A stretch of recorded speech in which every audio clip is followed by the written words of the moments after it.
Hello guys, आप सभी का अगेन से स्वागत है हमारे यूट्यूब चैनल पे।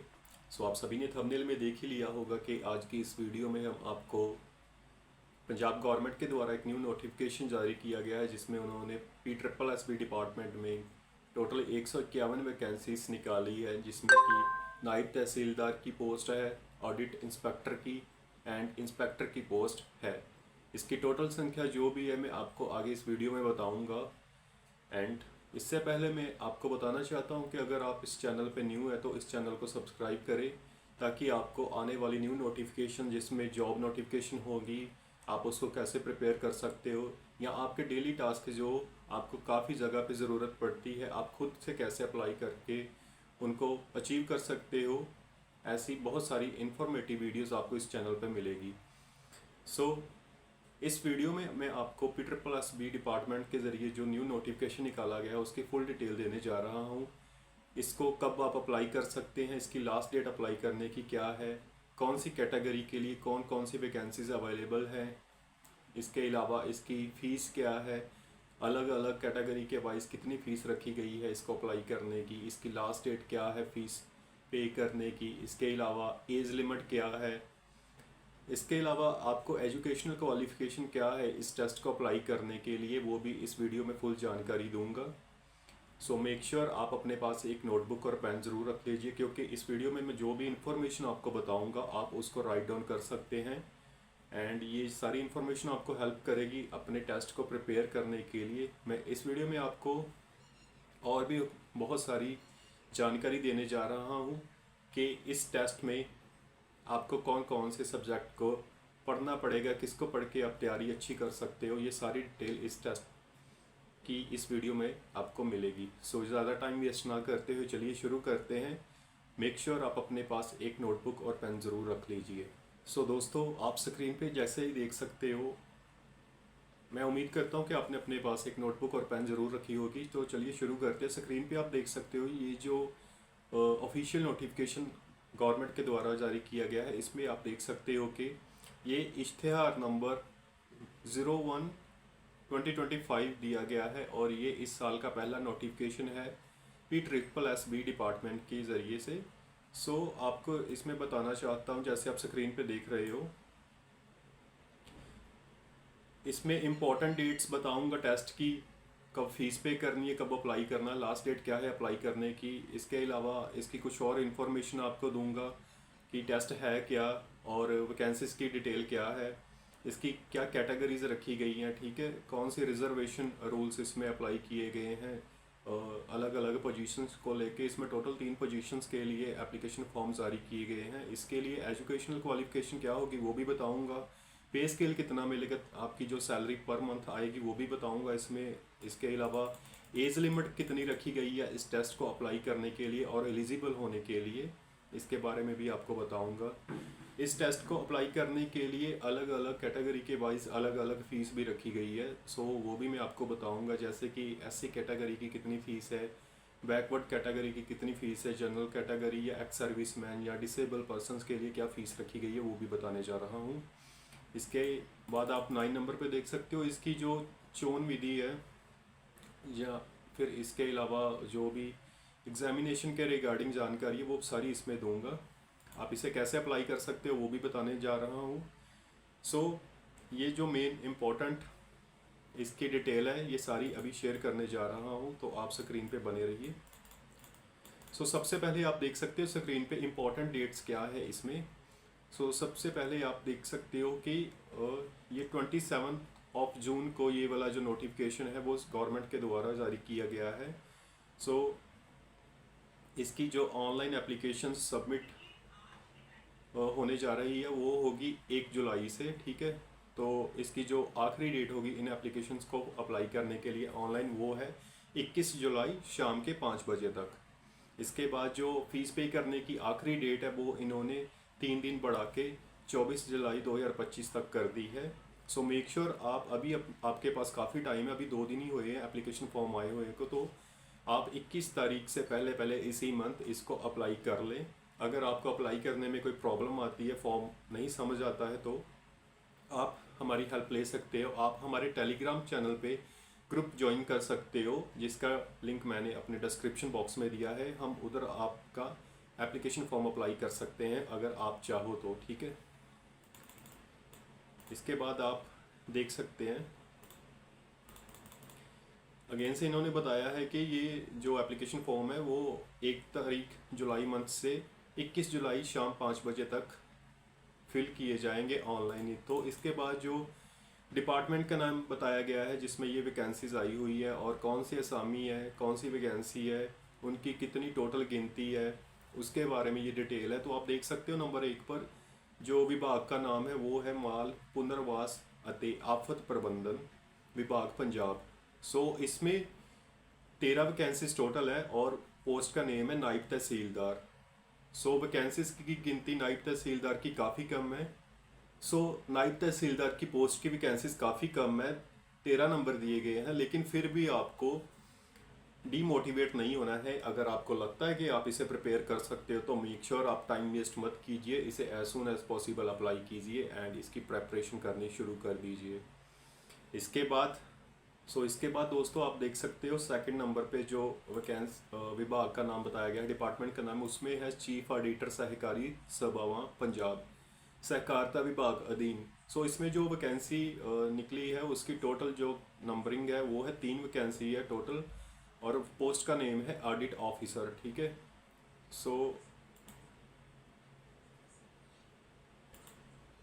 इसके बाद जो नेक्स्ट वैकेंसी है वो भी इसी डिपार्टमेंट है, चीफ ऑडिटर सहकारी सभावा पंजाब सहकारिता विभाग अधीन। उसमें जो नेक्स्ट वैकेंसी उसका नाम है इंस्पेक्टर ऑडिट और पंजाबी में इसे बोलते हैं निरीक्षक पड़ताल, ठीक है। इसकी टोटल वैकेंसीज है 135, 135 वैकेंसी है निरीक्षक पड़ताल और इंस्पेक्टर ऑडिट की।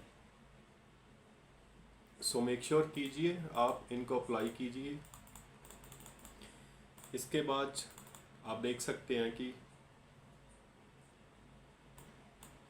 जो नायब तहसीलदार की वैकेंसीज है वो टोटल 13 नंबर में है। तो इसमें आपको ये देख के थोड़ा परेशानी आ सकती है कि जो इसमें वैकेंसीज रिज़र्व रखी गई हैं वो है कि कौन अप्लाई कर सकता है। इसमें एक्स सर्विसमैन जनरल जिनके लिए 4 वैकेंसीज अवेलेबल हैं, ex serviceman SC Mazhabi Singh category के लिए वो है 2 बैकलॉग्स, ठीक है। उसके बाद एक्स सर्विसमैन SC है, ex serviceman BC sports general sports SC, physical handicap के लिए 1 वैकेंसी है और फिजिकल हैंडीकैप हियरिंग इम्पेयर्ड, ये दोनों की अलग अलग कैटेगरी है तो दोनों के लिए 1-1 वैकेंसी रिज़र्व रखी गई है। इसमें टोटल जो 3 वैकेंसी है वो है फीमेल कैंडिडेट के लिए रिज़र्व रखी गई हैं और 10 वैकेंसीज है मेल कैंडिडेट के लिए। इसके बाद जो सेकंड वैकेंसी है ऑडिट ऑफिसर की जिसकी टोटल 3 वैकेंसीज आपको बताई थी। तो इसमें जनरल कैटेगरी के लिए 1 वैकेंसी है, एक्स सर्विसमैन जनरल कैटेगरी के लिए 1 vacancy and physical handicapped visually impaired इसकी जो कैटेगरी फर्दर आती है उसमें 1 वैकेंसी है। टोटल 3 वैकेंसीज इसमें रिज़र्व रखी गई है, आप स्क्रीन पे देख सकते हो। इसके बाद आप देख रहे हो कि जो नेक्स्ट वैकेंसी है जिसकी टोटल 135 नंबरिंग है उसमें निरीक्षक पड़ताल की वैकेंसी अवेलेबल है। तो इसमें आपको बता दूं कि जनरल कैटेगरी के लिए टोटल 27 वैकेंसीज अवेलेबल है जिसमें 7 वैकेंसी फीमेल कैंडिडेट के लिए रिजर्व है। SC की 2 कैटेगरी है जिसमें 7-7 वैकेंसी है, उसमें भी फीमेल कैंडिडेट के लिए इन्होंने रिजर्व रखी है। BC के लिए 6 है। उसके बाद एक्स सर्विसमैन जनरल, अलग अलग कैटेगरी है जैसे आप स्क्रीन पे देख रहे हो, आप इसको अच्छे से रीड कर सकते हो। अगर आपकी कैटेगरी में इसमें इंक्लूड है और अकॉर्डिंग टू दिस नोटिफिकेशन अगर आप भी खुद को एलिजिबल कैंडिडेट मानते हो तो आपको ज़रूर अप्लाई करना चाहिए, टाइम वेस्ट नहीं करना चाहिए। इसकी टोटल जो संख्या है तीनों कैटेगरी तीनों पोस्ट की मिला के वो है 151 वैकेंसीज जिनका नोटिफिकेशन जारी हुआ है गवर्नमेंट के ज़रिए, ठीक है। इसके बाद आप जब एप्लीकेशन फॉर्म फिल करोगे तो उसमें ये वाला जो श्रेणी कैटेगरी का नेम और कैटेगरी कोड आप स्क्रीन पे देख रहे हो, इसमें आप देख सकते हो कि जो भी कैटेगरी कोड है आपको इसके अकॉर्डिंग ही फिल करना पड़ेगा, बिकॉज़ ये बहुत ज़रूरी है कि आपको अपनी कैटेगरी के अकॉर्डिंग ही एप्लीकेशन फॉर्म फिल करना होगा। इसके बाद ये सारा नोटिफिकेशन पंजाबी लैंग्वेज में है, इसका मैं आपको डिटेल भी लास्ट पे बता दूंगा कि आप कैसे इसे ग्रैब कर सकते हैं। लिंक मैं शेयर कर दूंगा आपको लास्ट पे इस वीडियो के। जो मेन इम्पोर्टेंट बातें हैं वो मैं आपको अभी बता रहा हूँ इसका, क्योंकि सबसे पहले इम्पोर्टेंट बात यही है कि आप इस टेस्ट को as soon as possible apply कर दें, क्योंकि जैसे ही आप इसे अप्लाई कर दोगे तो आपको एक पता होगा कि अभी मैंने टेस्ट फिल कर दिया है, तो मुझे खुद को प्रिपेयर करना पड़ेगा इस टेस्ट को क्लियर करने के लिए। एंड आप अभी से ही शुरू कर दोगे इस टेस्ट को as soon as possible prepare कर सको एंड इसको क्लियर कर सको, ठीक है। इसके बाद आपको नेक्स्ट बताता हूँ कि इसके लिए एजुकेशनल क्वालिफिकेशन क्या रखी गई है तीनों पोस्टों के लिए। सो दोस्तों, जैसे मैंने अभी आपको बताया था कि मैं अभी आपको एजुकेशनल क्वालिफिकेशन इसके बारे में बताऊंगा, तो आप देख सकते हो स्क्रीन पे कि इसकी जो फर्स्ट एजुकेशनल क्वालिफिकेशन है नायब तहसीलदार की पोस्ट के लिए, उसमें आप देख सकते हो कि इन्होंने बताया कि कैंडिडेट के पास ग्रेजुएशन डिग्री होनी चाहिए और कैंडिडेट जो भी है वो ग्रेजुएट होना चाहिए, should be graduate from recognised university और इंस्टीट्यूट, ठीक है।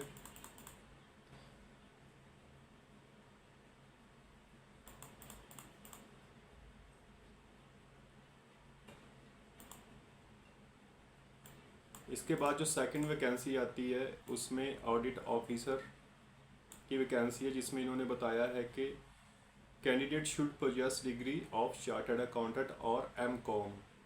इसके अलावा सेकंड नंबर है should have an experience of auditing of commercial accounts for a minimum period of 3 years in a reputed firm और इंस्टीट्यूट। इन्होंने बताया है कि जो भी कैंडिडेट इंटरेस्टेड है ऑडिट ऑफिसर की वैकेंसी को अप्लाई करने के लिए, जो टोटल गिनती में 3 वैकेंसीज है, उन कैंडिडेट के पास डिग्री होनी चाहिए चार्टर्ड अकाउंटेंट की और इसके अलावा एम.कॉम होनी चाहिए, ठीक है।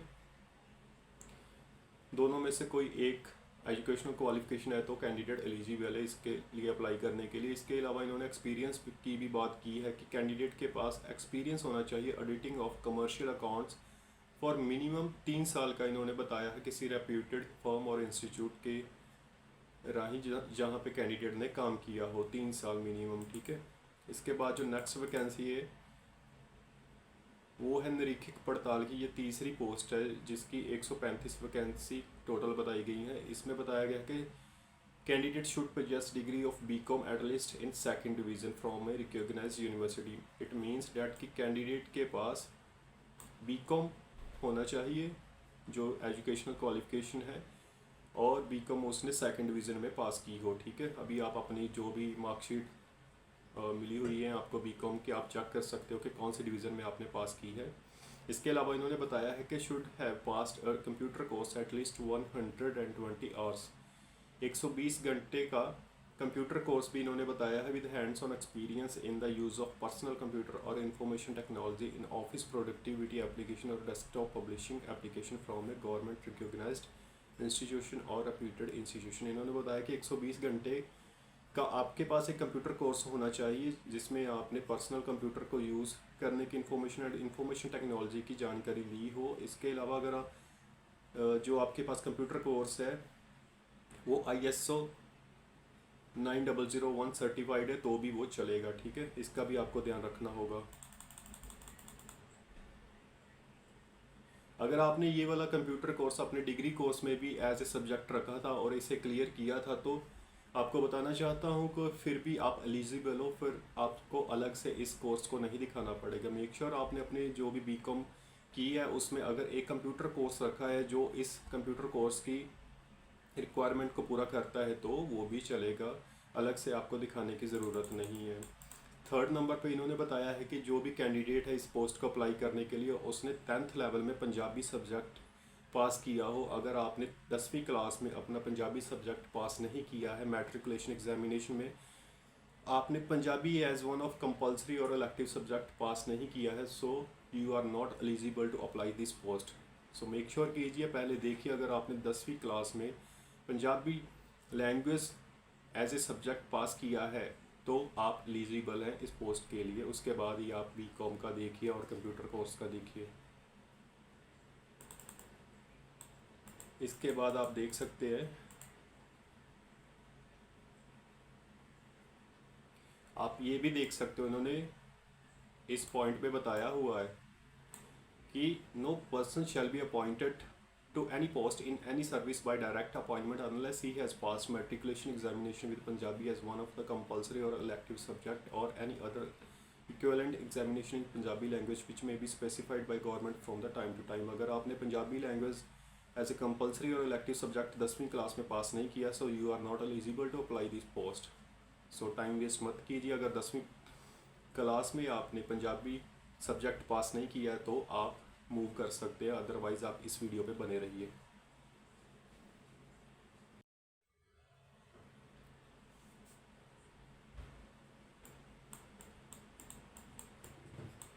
इसके बाद आप देख सकते हैं कि अभी स्क्रीन पे आपको बताने जा रहा हूँ, इस नोटिफिकेशन में ये भी बताया गया है कि आपकी पे स्केल क्या होगी इन तीनों वैकेंसीज़ के द्वारा। अगर आप नायब तहसीलदार की पोस्ट के लिए अप्लाई कर रहे हो तो आपको 35,400 की पे स्केल बताई गई है। अगर ऑडिट ऑफिसर के लिए आप अप्लाई कर रहे हो तो ये भी 35,400 की जो पे स्केल है वो बताई गई है, ठीक है।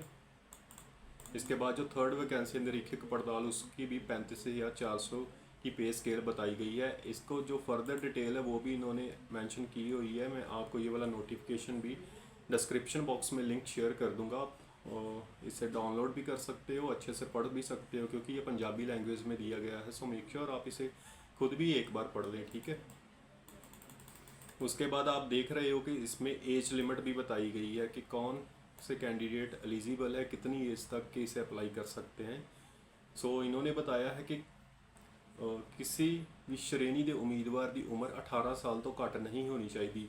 मीन्स जिस कैंडिडेट की भी उम्र 18 साल से नीचे है वो इसे अप्लाई नहीं कर सकता, वो एलिजिबल नहीं है इस टेस्ट के लिए। एंड सेकंड नंबर है कि जनरल श्रेणी के उम्मीदवारों लिए उपरली उम्र 37 साल तो वध नहीं होनी चाहिए। जो जनरल कैटेगरी के स्टूडेंट है 18 साल से ऊपर के हैं उनकी लास्ट जो एज बताई गई है 37 ईयर्स है कि 37 साल से ऊपर उनकी एज नहीं होनी चाहिए जनरल कैटेगरी के लिए। इसके बाद है पंजाब राज के अनुसूचित जाति और पछड़ी श्रेणी के वसनीक उम्मीदवारों की वध तो वध उम्र की सीमा 42 है कि जो बैकवर्ड क्लास के कैंडिडेट है उनकी जो मैक्सिमम एज लिमिट है वो 42 ईयर्स है। 42 साल तक वो इसे कर सकते हैं अप्लाई, ठीक है। 42 साल से ऊपर के एलिजिबल नहीं है। जो नेक्स्ट है वो है कि राज और केंद्रीय सरकार के कर्मचारियों लिए उम्र की उपरली सीमा में छूट देते हुए वध तो वध उम्र सीमा 45 साल रखी गई है। जैसे कोई पहले से जॉब कर रहा है उसे अप्लाई करता है या एक्स सर्विसमैन वगैरह हो गए, उनकी लास्ट जो उम्र बताई गई वो 45 ईयर्स है। 45 ईयर्स से अबव जो भी है उसे वो अप्लाई नहीं कर सकते, ठीक है। 18 साल से 45 ईयर्स।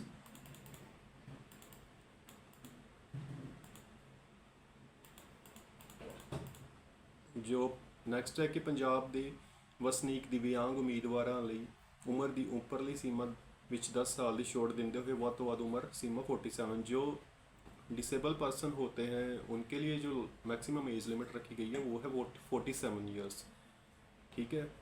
सो वो भी इसे ध्यान में रख के अप्लाई कर सकते हैं।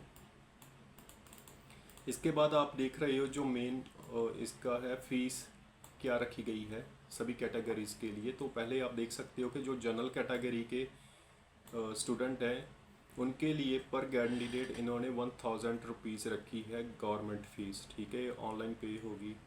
इसके बाद जो SC BC और EWS कैटेगरी के कैंडिडेट हैं उनके लिए 250 रुपीज़ है। साबका फौजी अते आश्रित एक्स सर्विसमैन एंड डिपेंडेंट है जो उनके लिए है 200 रुपये। जो दिव्यांग फिज़िकल हैंडीकैप्ड है उनके लिए है 500 रुपये। ये आपका एप्लीकेशन फिल करते ही ऑनलाइन पे करनी है और इसकी लास्ट डेट 24 जुलाई 24 जुलाई है फ़ीस पेमेंट करने की लास्ट डेट, ठीक है। इसके बाद इन्होंने बताया है कि इसकी जो सिलेक्शन प्रोसीजर है वो क्या है। सो बताया गया है कि जो टेस्ट होगा वो ऑब्जेक्टिव टाइप या मल्टीपल चॉइस क्वेश्चन का ऑनलाइन एग्ज़ाम होगा। तो इसका जो पैटर्न है वो भी नीचे बताया गया, मैं आपको बताऊंगा अभी इसी वीडियो में, तो आप देख सकते हैं इस सारी वीडियो को अंत तक, ठीक है। मेरिट लिस्ट के बिहाफ पे ही आपकी सिलेक्शन होगी। जैसे ही आप जितने भी मार्क्स अचीव करते हो उसके बिहाफ पे मेरिट बनेगी और आपकी सिलेक्शन होगी। इसके बाद जो मेन आता है कि इस टेस्ट को अप्लाई कैसे करना है, ये मैं अभी आपको इस वीडियो में बताने जा रहा हूँ।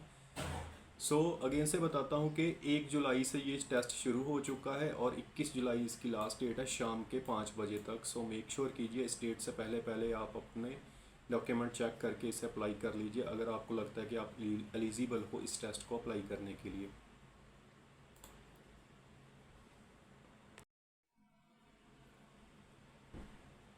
सबसे पहले आपको क्या करना होगा कि सबसे पहले आपको इसका जो गवर्नमेंट साइट है मैं डिस्क्रिप्शन बॉक्स में दे दूंगा, आपको वहाँ पे जाना है और अपने आप को खुद को रजिस्टर करना होगा। अगर आप पहले से रजिस्टर्ड है, आपका अकाउंट बना हुआ है, तो आप इसे छोड़ सकते हैं, सीधा लॉगिन कर सकते हैं। अदरवाइज़ आपको ऑनलाइन रजिस्टर करना पड़ेगा। रजिस्टर करने के बाद आपको लॉगिन करना है एंड जो ऑनलाइन फॉर्म दिया गया होगा वो स्टेप बाय स्टेप आपको फिल करना है। मेक श्योर कीजिए आप जो भी इंफॉर्मेशन फिल करेंगे उसे क्रॉस चेक कर लीजिए, क्योंकि जो करेक्शन का होता है वो काफ़ी प्रॉब्लम वाला हो जाता है। सो मेक श्योर कीजिए आप किसी ऐसी गलती को ना रिपीट करें कि आपको ये एप्लीकेशन फॉर्म को करेक्ट करवाने के लिए दोबारा कोई एफर्ट करना पड़े, ठीक है। इन केस अगर आपको कोई प्रॉब्लम है इसे ऑनलाइन फिल करने के लिए फॉर्म को, तो आप किसी की हेल्प ले सकते हैं। अदरवाइज़ आप हमारे टेलीग्राम ग्रुप पे भी विज़िट कर सकते हैं और उधर ही हम आपसे बात कर लेंगे, आपका फॉर्म भी फिल कर देंगे, ठीक है।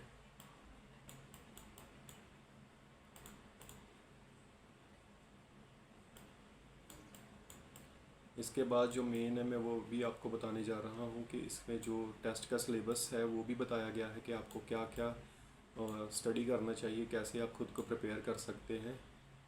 ये आपको काफ़ी हेल्प कर गया। पहले आपको बता देता हूँ कि जो plan of written examination for the post of Naib Tehsildar है वो कैसे होगा। नायब तहसीलदार की पोस्ट के लिए जो टेस्ट है उसमें आपको मल्टीपल चॉइस क्वेश्चन फॉर्मेट दिया जाएगा and OMR sheet will be use for answering. OMR sheet पे आपको उसके आंसर देने होंगे। आपको याद ही होगा कि OMR शीट पे कैसे आंसर करना है। इसके बाद जो एग्ज़ाम की ड्यूरेशन है नायब तहसीलदार की पोस्ट के लिए वो है 2 घंटे, ठीक है। जो pattern of the written competitive examination है नायब तहसीलदार की पोस्ट के लिए, उसमें आप देख सकते हो कि टॉपिक क्या आएगा। पहला टॉपिक आएगा general knowledge and current affair होगा, पंजाब हिस्ट्री एंड कल्चर। उसके बाद logical reasoning and mental ability, Punjabi, English and ICT, ठीक है। इसके में जो टोटल क्वेश्चन आएंगे वो होंगे 120 क्वेश्चन होंगे। हर एक क्वेश्चन का 1 मार्क होगा सही पे, तो इसके टोटल मार्क्स बनते हैं 120, ठीक है। और इसका टाइप क्या है, मल्टीपल चॉइस क्वेश्चन। इसके बाद आप देख सकते हो इसमें नेगेटिव मार्किंग का भी रखा गया है। अगर आप का एक आंसर गलत होता है तो उसका 0.25 1/4 मार्क कटेगा, ठीक है।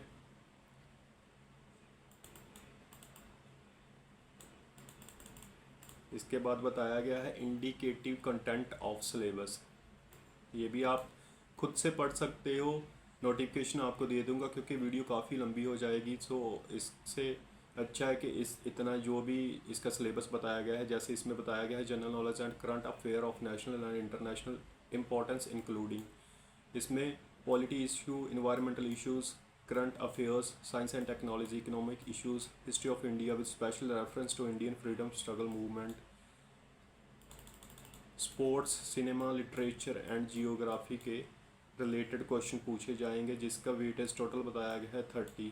इसके बाद पंजाब हिस्ट्री एंड कल्चर के रिलेटेड जो क्वेश्चन आएंगे उसमें भी बताया गया physical feature of Punjab and it's ancient history. ये आप खुद से भी रीड कर सकते हो जब भी आप प्रिपेयर करोगे टेस्ट के लिए। इसकी टोटल वेटेज 20 है। उसके बाद logical reasoning and mental ability के लिए भी बताया गया जिसकी टोटल वेटेज है 30, ठीक है। इसके बाद पंजाबी, इंग्लिश के भी जो सब्जेक्ट बताए गए हैं जिसके रिगार्डिंग आपको क्वेश्चन आ सकते हैं टेस्ट में नायब तहसीलदार की पोस्ट के लिए, तो आप वो भी चेक कर सकते हैं। मैं तो आपको सजेस्ट करूंगा, ये नोटिफिकेशन आपको लिंक दूंगा, इसका प्रिंट आउट निकाल के अपने पास रख लीजिए टिल द आप टेस्ट क्लियर नहीं कर लेते, ठीक है। इसकी जो टोटल वेटेज है 120 बताई गई है। 120 मार्क्स का ये आपका टेस्ट होगा। टोटल 120 क्वेश्चन पूछे जाएंगे। इसके बाद सेकंड वैकेंसी की बात करते हैं, ठीक है। दोस्तों इसका जो नोटिफिकेशन है, ऑफिशियल नोटिफिकेशन है, उसमें एनेक्सरेस 2 में बताया गया है plan of written examination for the post of inspector audit, ठीक है। इसमें जो exam will be conducted in MCQ multiple choice question format same उस नायब तहसीलदार की पोस्ट के जैसा ही आपको आएगा। MCQs होंगे, OMR शीट दी जाएगी आपको आंसर्स के लिए। इसका भी जो टेस्ट ड्यूरेशन है 2 घंटे का होगा। The exam will B consist of 2 parts. ये वाला जो एग्ज़ाम है ये 2 पार्ट्स में होगा, part A and part B. And उसके बाद जो इसका टेस्ट के टॉपिक बताए गए हैं पार्ट ए में, उसमें आएगा आपको general knowledge, current affairs, Punjab history and culture, logical reasoning and mental ability, Punjabi, English and ICT। ठीक है, इसके जो टोटल क्वेश्चन आपको पूछे जाएंगे वो हो गए 40। एंड हर एक क्वेश्चन का 1 मार्क मिलेगा। अगर आप सही आंसर देते हो तो टोटल मार्क्स हो जाएंगे 40। MCQs की इसकी टाइप है। उसके बाद जो सेकंड टाइप है इसका टेस्ट बी है, उसमें होगा question from the subject syllabus. इसके जो टोटल क्वेश्चन हो गए वो 80 हो गए। ठीक है, इसके बाद जो इसका जो सेकंड पार्ट बी में 80 क्वेश्चन है उसका हर एक का 1 मार्क होगा और उसके भी 80 मार्क मिलेंगे। ये टोटल 120 नंबर का टेस्ट होगा। इसके बाद सेम है, इसमें भी अगर आप एक आंसर गलत करते हो तो उसका 0.25 मार्क कटेगा। 1/4 ऑफ 1 आपका ये वाला मार्क कट जाएगा। ठीक है, सो मेक श्योर कीजिए आप सारे आंसर सही से देख के आए। सो जो पार्ट ए में टेस्ट की वेटेज बताई गई है, कौन से सब्जेक्ट आएंगे, उसमें क्या सब्जेक्ट में आपको क्या ऐसा टॉपिक है जिसके क्वेश्चन पूछे जाएंगे, वो भी इसमें बताया गया है, आप देख सकते हो। इसे आप अच्छे से पढ़ भी सकते हो, खुद से स्क्रीन पे देख सकते हो। स्क्रीनशॉट खुद के पास रख लो इसका कैप्चर करके, ताकि आपको आसानी रहेगी जब भी आप इस टेस्ट को प्रिपेयर करोगे। ठीक है, ये पार्ट बी बताया गया है फाइनेंशियल अकाउंटिंग का। ठीक है, ये भी आप अच्छे से सारे सब्जेक्ट पढ़ सकते हो। इन्होंने बताया है किसके रिगार्डिंग आपको टेस्ट में क्वेश्चन आ सकते हैं। सो अच्छे से आप इसे प्रिपेयर कर सकते हो। ये काफ़ी हेल्प करेगा, क्योंकि पहले कभी नहीं ये टेस्ट में नोटिफिकेशन में बताते कि आपको ये वाले सब्जेक्ट में ऐसे क्वेश्चन आ सकते हैं आपके फाइनल एग्ज़ाम में। सो इसका भी आप स्क्रीनशॉट रख लो। उसके बाद कॉस्ट अकाउंटिंग का बताया गया है, इसमें क्या आपको पूछा जाएगा। उसके बाद अकाउंटिंग फॉर मटेरियल बताया गया है। उसके बाद marginal costing and management decision, इसके भी क्वेश्चन आएंगे। सो इसका भी आप स्क्रीनशॉट अपने पास रख सकते हो।